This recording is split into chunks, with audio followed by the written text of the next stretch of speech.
Hello and welcome to the many and interesting properties of the seventh element. Or rather, you'd call it nitrogen.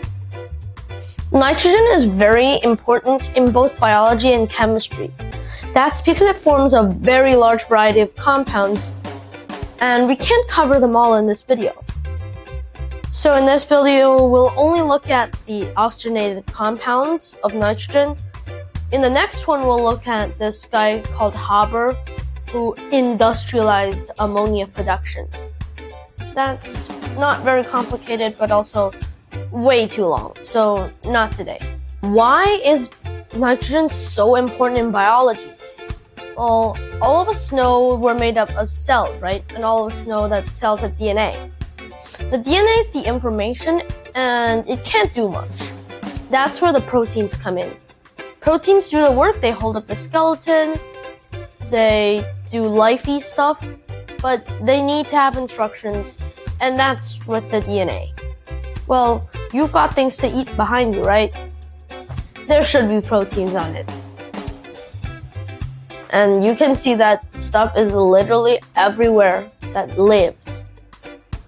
Okay, nice. Now here's the real deal. Every protein is made up of building blocks called amino acids, and amino acids, every single one of them need at least one nitrogen atom, and that's at least. Many of them have 2 or 3 or more. But nitrogen is super easy to get.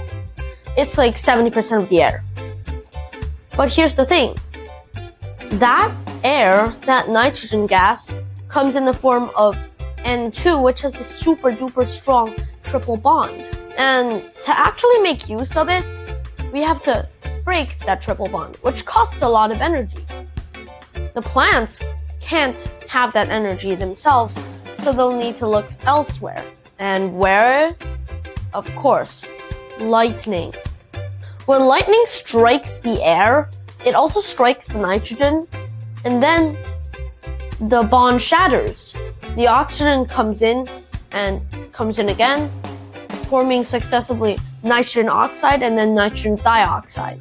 Lightning and rainwater come as a package deal, so when the rainwater touches that nitrogen dioxide gas, it forms nitric acid.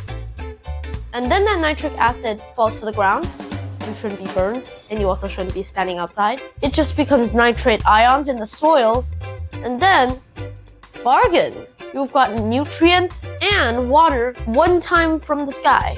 That's great. And then the plants take up that nutrient and water, and then they just use it to create more proteins, which get eaten by animals, which get eaten by us. And that's basically how we get our proteins. After all, when we stand under lightning, firstly, we're not going to be able to pick up these nitrogen atoms, and secondly, you'll probably be struck by lightning before that, so do not just stand outside on stormy days.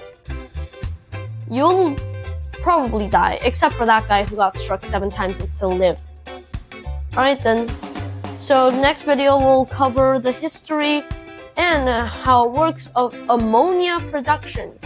Package deal with a history of Haber.